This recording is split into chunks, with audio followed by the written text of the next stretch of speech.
हर हर महादेव सभी प्रिय दर्शकों को। आज सुबह जैसे ही आँख खुलती है हम खुद को पाते हैं देश की राजधानी में। वैसे तो बड़े लंबे समय से इच्छा हो रही थी यहाँ भ्रमण करने की, किंतु आज भी शायद वह इच्छा मन में दबाए रखने पर हम विवश हैं, क्योंकि हम यहाँ पहुँचे सुबह 6:30 पर और हमारी अगली यात्रा दिल्ली से नरवाना के लिए जो शुरू होने वाली है सुबह 7 बजे। अतः दिल्ली दर्शन की उम्मीद का त्याग यहीं करना होगा।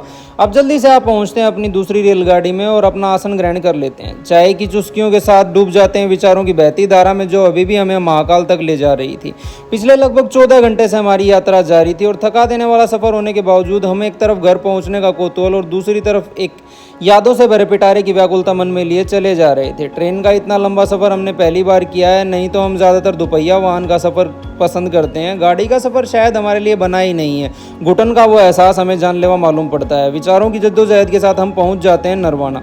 यहाँ से एक तिपहिया वाहन वाले भाई साहब हमें शीघ्र पहुंचा देते हैं बस अड्डे तक, जहाँ किस्मत से हमें एक बस कैथल के लिए रवाना होती दिख जाती है। जल्दी से बस में अपना आसन ग्रहण कर निकल पड़ते हैं कैथल की तरफ। अब गर्मी और भूख दोनों की व्याकुलता को नजरअंदाज कर भी दें तो शरीर में जो जल महाभूत की कमी खल रही थी उसे कैसे नजरअंदाज कर सकते हैं। अतः शीघ्र कैथल पहुंचते ही सबसे पहले थोड़ा गन्ने का रस ग्रहण करते हैं और शुरू होती है आज की आखिरी छोटी सी यात्रा, जिसमें तिपहिया वाहन वाले भाई साहब हमें घर की ओर ले जाते हैं। आभास कुछ इस प्रकार के थे मानो शरीर बेशक हम यहाँ ले आए हों, मन अब भी वहीं महाकाल की शरण में कहीं बैठा था। घर आते ही सबसे पहले स्नान ग्रहण करते हैं, जो कि तरोताज़ा करने के लिए काफ़ी मालूम पड़ता है। थोड़ी देर सुस्ता लेने के बाद हम विचार करते हैं कुछ भोजन ग्रहण करने का, किंतु सब्जियां आदि सब खत्म हो चुका था, तो फैसला लिया थोड़ी चाय पी जाए। अब यहाँ भी दुविधा की बात यह थी कि घर में दूध समाप्त हो चुका था। मोहित अभी तक सुस्ता ही रहा था, अतः हम अकेले ही निकल जाते हैं दूध लेने के लिए। फिर अपने और मोहित के लिए दोनों की चाय बना लेते हैं। ऐसे में समय हो चलता है एक सुहानी शाम का। अब मोहित अपने भोजन की व्यवस्था हेतु कुछ फल आदि खरीदना चाहता था। हमें भी अपने अगले दिन के भोजन की व्यवस्था हेतु सब्जियां आदि खरीदनी थी, तो हम निकल जाते हैं बाजार की तरफ। सबसे पहले पहुंच जाते हैं फल वाले भाई साहब के यहाँ, जल्दी से कुछ फल खरीद लेते हैं। अब मोहित का मन व्याकुल हो उठता है कुछ बाहर का खाने हेतु, तो जल्दी से उसकी इच्छा पूर्ति करते हुए हम आ जाते हैं मिष्ठान भंडार पर।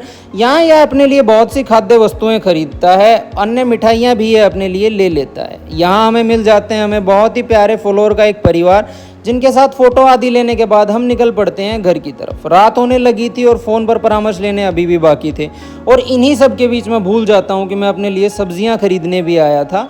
घर जाने के बाद तुरंत याद आया कि मुझे तो सब्जियां लेकर आनी थी। अब रात गहराने लगी थी, डर यह था कि सब्जी वाले भाई साहब कहीं छुट्टी करके अपने घर ना चला जाएं, तो तुरंत हम दोनों वापस निकल जाते हैं सब्जियां खरीदने के लिए। तो जल्दी से जाकर अपने लिए सब्जियां खरीदते हैं। अब सब्जियां लेने के बाद घर वापस आते ही सबसे पहले परामर्श लेने लगता हूं, और इसके बाद कुछ आंवलों का सेवन भी करता हूं, जो लाकर मैं रखकर भूल गया था सेवन करना।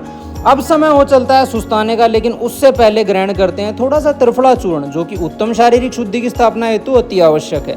और इसी के साथ खत्म होता है हमारा आज का बड़ा सा दिन और उसकी छोटी सी कहानी। आप सभी को मेरी तरफ से रात की राम राम।